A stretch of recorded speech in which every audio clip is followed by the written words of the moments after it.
Hello दोस्तों, कैसे हैं आप सभी लोग। बहुत बहुत स्वागत है आप सभी का हमारी इस नई वीडियो में। और भारतीय संविधान की इस सीरीज़ में हम लोग आज एक और नए अध्याय को सॉल्व करेंगे। अध्याय हमारा होगा आज का राज्य एवं संघ राज्य क्षेत्र अथवा केंद्र शासित प्रदेश। तो जो भी फ्रेंड्स इस वीडियो पे नए हैं, हमारे चैनल पे नए हैं, वो वीडियो को लाइक शेयर और चैनल को सब्सक्राइब करना ना भूलें। लास्ट तक आप लोग देखिए, बहुत ही महत्वपूर्ण क्वेश्चंस आप लोगों के लिए लाए गए हैं। बहुत ही जो है आपकी आने वाली तमाम सारी परीक्षाओं में ये सारे क्वेश्चंस काफ़ी उपयोगी होने वाले हैं। तो चलिए हम लोग फटाफट स्टार्ट करते हैं आज की सीरीज और देखते हैं पहला क्वेश्चन। पहला क्वेश्चन हमारा कह रहा है कि संघ और उसके अधिकार क्षेत्र के संबंध में निम्नलिखित कथनों पर विचार कीजिए। ठीक है, चलिए ठीक है। पहला स्टेटमेंट कह रहा है कि भारत 28 राज्यों और 8 केंद्र शासित प्रदेशों या संघ शासित प्रदेशों से बना है। दूसरा स्टेटमेंट कह रहा है कि भारत राज्यों का एक संघ है जो एक संपूर्ण प्रभुत्व संपन्न समाजवादी पंथ निरपेक्ष संसदीय व्यवस्था की सरकार वाला लोकतांत्रिक गणराज्य है। उपरोक्त में से कौन से कथन सही हैं? ठीक है, ऑप्शन यहाँ देख लें आप। केवल एक, केवल दो, एक और दो, दोनों, ना तो एक ना ही दो। तो सही जवाब यहाँ पे आपका होगा एक और दो, दोनों। ठीक है, हमारा दोनों ही स्टेटमेंट यहाँ पे एकदम सही है। पहला स्टेटमेंट भारत 28 राज्यों और 8 केंद्र शासित प्रदेशों से बना है, बिल्कुल सही है। दूसरा स्टेटमेंट कह रहा है कि भारत राज्यों का एक संघ है जो एक संपूर्ण प्रभुत्व संपन्न समाजवादी पंथ निरपेक्ष संसदीय व्यवस्था की सरकार वाला लोकतांत्रिक गणराज्य है। तो इस तरीके से हमारा दूसरा स्टेटमेंट भी एकदम सही है। ये दोनों के दोनों कथन हमारे सही हैं। चलिए अगला क्वेश्चन देखें। क्वेश्चन कह रहा है कि संविधान के प्रथम अनुच्छेद के अनुसार भारत है।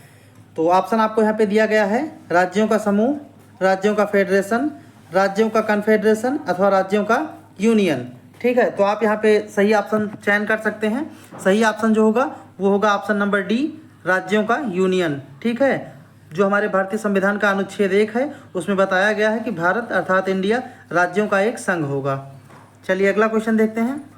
Question number 3। क्वेश्चन कह रहा है कि संविधान के निम्नांकित में से किस प्रावधान के अंतर्गत भारतीय संसद को नया राज्य बनाने का अधिकार दिया गया है?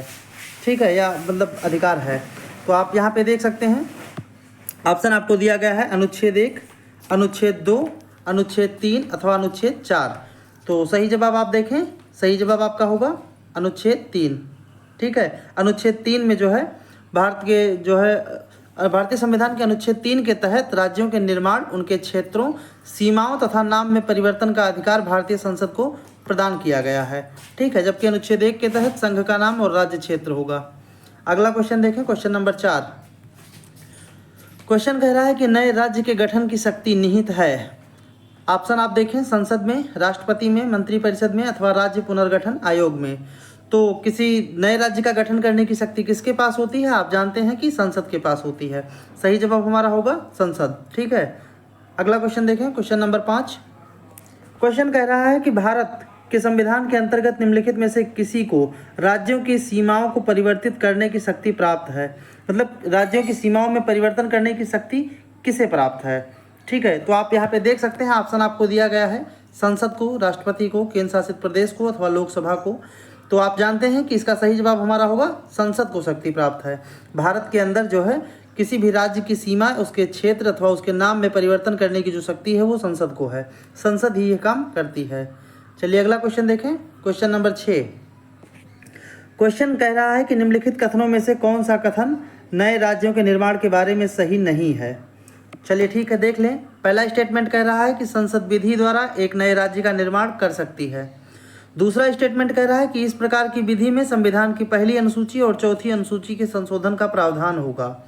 तीसरा स्टेटमेंट हमारा कह रहा है कि इस प्रकार की विधि को अनुच्छेद 368 के प्रयोजनों के लिए संविधान का संशोधन समझा जाएगा।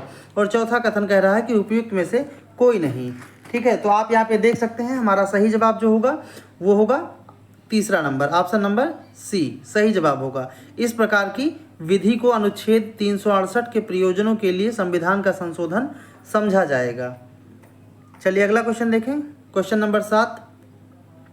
क्वेश्चन कह रहा है कि एक नया राज्य बनाने में संवैधानिक संशोधन के लिए कैसा बहुमत चाहिए? ठीक है, आप जानते हैं कि संसद में यदि कोई प्रस्ताव पारित किया जाता है तो प्रस्ताव पारित तभी माना जाता है जब उस पर बहुमत हो, मतलब आधे से अधिक लोगों की संख्या का मत उसके पक्ष में हो। ठीक है, तो ये पूछ रहा है कि यहाँ पे कैसा बहुमत चाहिए। आपको ऑप्शन दिया गया है साधारण बहुमत, 2/3 बहुमत, 3/4 बहुमत, उपयुक्त में से कोई नहीं। तो सही जवाब की अगर आप बात करें तो नया राज्य बनाने के लिए संसद में साधारण बहुमत ही आपका पर्याप्त होगा। ठीक है, यदि प्रस्ताव पर साधारण बहुमत प्राप्त होता है तो नए राज्य को बनाने की स्वीकृति प्राप्त होती है। अगला क्वेश्चन देखें, क्वेश्चन नंबर 8। क्वेश्चन कह रहा है कि भारत में नया राज्य सृजित करने वाले विधायक को पारित होना अनिवार्य है। कहाँ से? आप ऑप्शन देखें। पहला स्टेटमेंट आपका कह रहा है कि संसद में साधारण बहुमत तथा कम से कम 2/3 राज्यों के अनुसमर्थन द्वारा। दूसरा स्टेटमेंट कह रहा है कि संसद में साधारण बहुमत द्वारा। तीसरा स्टेटमेंट कह रहा है कि संसद में 2/3 बहुमत तथा कम से कम 2/3 राज्यों के अनुसमर्थन द्वारा। और चौथा स्टेटमेंट कह रहा है उपयुक्त में से कोई नहीं।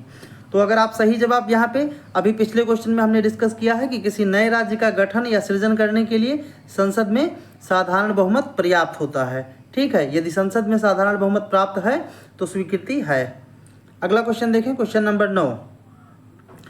क्वेश्चन कह रहा है कि निम्नलिखित में से कौन एक नए राज्यों के निर्माण के लिए संवैधानिक उपबंध नहीं है।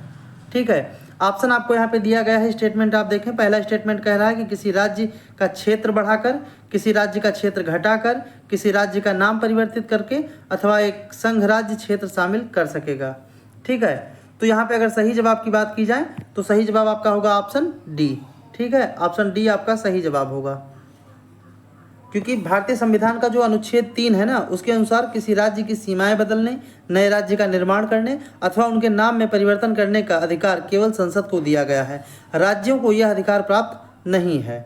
ठीक है, अगला क्वेश्चन देखें, क्वेश्चन नंबर 10। क्वेश्चन कह रहा है कि निम्नलिखित में से कौन सा संविधान के अनुच्छेद 3 के तहत संसद के एक कानून द्वारा संभव नहीं है।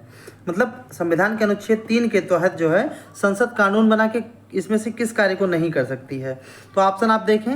नए राज्यों का गठन, राज्यों के क्षेत्र में परिवर्तन, राज्यों की सीमाओं में परिवर्तन अथवा नए राज्यों का प्रवेश। तो यहाँ पे जो है सही जवाब आपका होगा ऑप्शन डी, नए राज्यों का प्रवेश। ये जो है संविधान के अनुच्छेद 3 के तहत जो है संसद कानून के द्वारा इसे नहीं कर सकती है, क्योंकि अनुच्छेद 3 के तहत जो है राज्यों के निर्माण, उनके क्षेत्रों, सीमाओं या नामों में परिवर्तन का अधिकार भारतीय संसद में निहित है। जबकि अनुच्छेद 2 के तहत संसद विधि द्वारा भारतीय संघ में नए राज्य का प्रवेश या उसकी स्थापना कर सकती है। अनुच्छेद 3 द्वारा यह संभव नहीं होगा। अगला क्वेश्चन देखें, क्वेश्चन नंबर 11। क्वेश्चन कह रहा है कि राज्य पुनर्गठन आयोग ने 1 नवंबर 1956 को कितने राज्य तथा कितने संघ राज्य बनाए।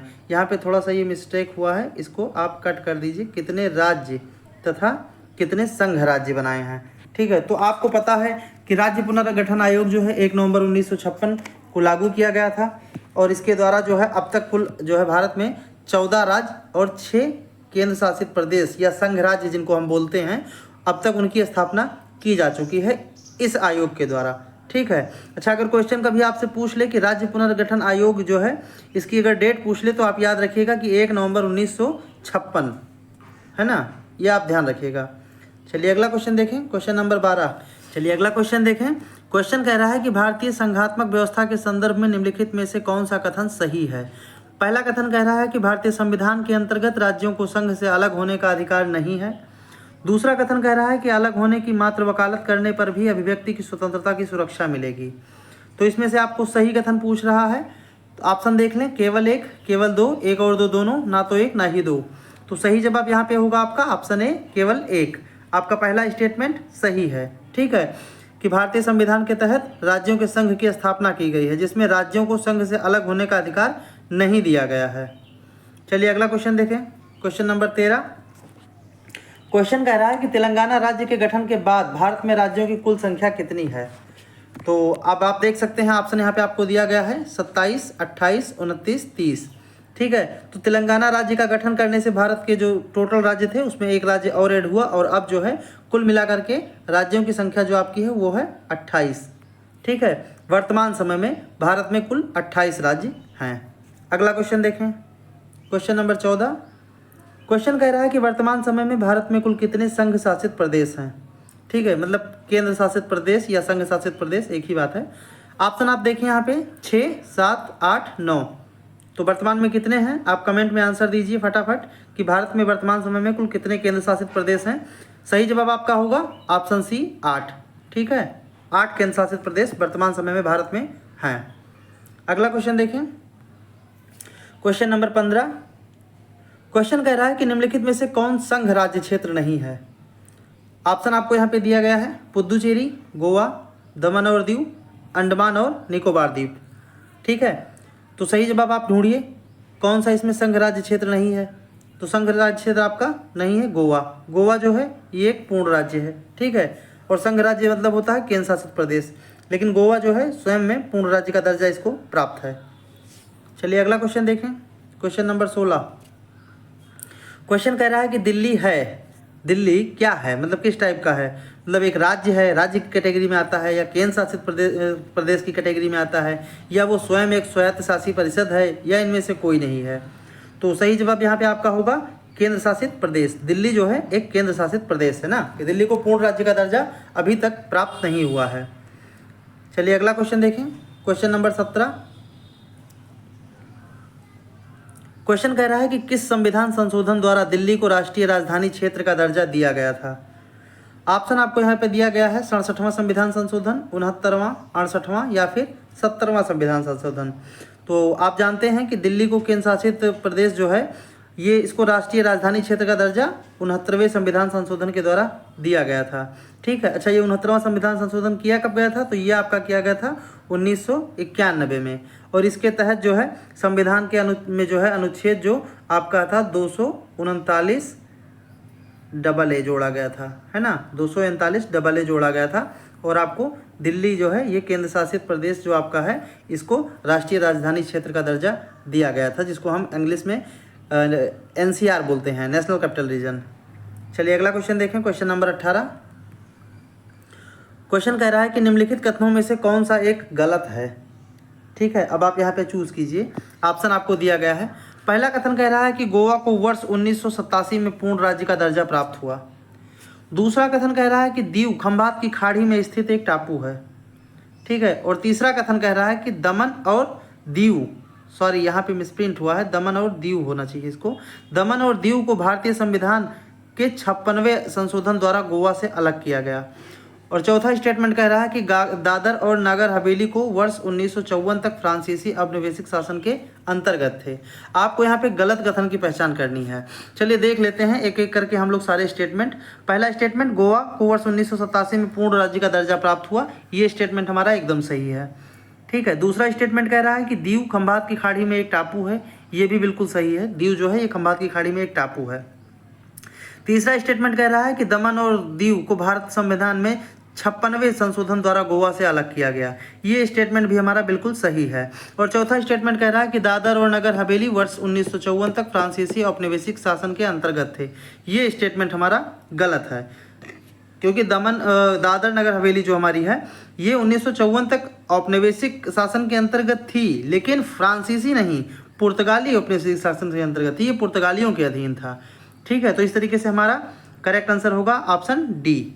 चलिए अगला क्वेश्चन देखते हैं, क्वेश्चन नंबर 19। क्वेश्चन कह रहा है कि सिक्किम एक नया राज्य बना। तो ऑप्शन आप देख लें, 30वें संविधान संशोधन द्वारा, 34वें संविधान संशोधन द्वारा, 35वें संविधान संशोधन द्वारा अथवा 36वें संविधान संशोधन द्वारा। तो सही जवाब यहाँ पे आप देखें, सही जवाब आपका होगा ऑप्शन डी, 36वें संविधान संशोधन द्वारा। ठीक है, अच्छा ये जो है आपका 36वां संविधान संशोधन ये किया कब गया था, तो ये जो है वर्ष 1975 में किया गया था, और वर्ष 1975 में सिक्किम भारत का 22वां राज्य बना था। ठीक है, 22वें राज्य के रूप में सिक्किम को मान्यता दी गई थी, और इसमें संविधान के अनुच्छेद में भी जो संशोधन किया गया था, आप इसको ध्यान रखिए, आपका 371F ऐड किया गया था। ठीक है, ये चीज़ें आप ध्यान रखिए, ये काफ़ी जो है छोटी छोटी चीज़ें हैं, मिस्टेक हो जाती हैं एग्जाम्स में। चलिए अगला क्वेश्चन देखें हम लोग, क्वेश्चन नंबर 20। क्वेश्चन कह रहा है कि निम्नलिखित में से कौन सा कथन सिक्किम के संबंध में सही नहीं है। ठीक है, यहाँ पे आपको 4 स्टेटमेंट दिया गया है सिक्किम के बारे में, और इसमें पूछा गया है कि यहाँ कौन सा कथन सही नहीं है। तो चलिए एक एक स्टेटमेंट हम लोग देखते हैं। पहला स्टेटमेंट कह रहा है कि 1975 में यह भारत का अभिन्न अंग बन गया। तो ये तो बिल्कुल सही है, अभी जस्ट हम लोगों ने इसको किया है पिछले क्वेश्चन में कि सिक्किम को जो है वो 1975 में भारत के 22वें राज्य के रूप में दर्जा दिया गया। दूसरा स्टेटमेंट कह रहा है कि इसे वनस्पति शास्त्रियों का स्वर्ग माना गया है। तो ये स्टेटमेंट भी हमारा सही है, क्योंकि सिक्किम में जो है जैव विविधता, वनस्पति क्षेत्र, काफ़ी चीज़ें जो है प्राकृतिक सुंदरता काफ़ी है वहाँ पे, काफ़ी इन चीज़ों की बाहुल्यता है, तो इसको जो है वनस्पति शास्त्रियों का शोध करने के लिए इसको स्वर्ग माना जाता है। तीसरा स्टेटमेंट कह रहा है कि यहाँ के मुख्य निवासी लोग लेप्चा हैं, मतलब लेप्चा जनजाति के लोग वहाँ पे रहते हैं, तो ये स्टेटमेंट भी हमारा बिल्कुल सही है। चौथा स्टेटमेंट कह रहा है कि ये पश्चिम भारत में स्थित एक महत्वपूर्ण राज्य है, ये स्टेटमेंट हमारा गलत होगा, क्योंकि सिक्किम पश्चिम भारत में नहीं बल्कि पूर्वोत्तर भारत का राज्य है।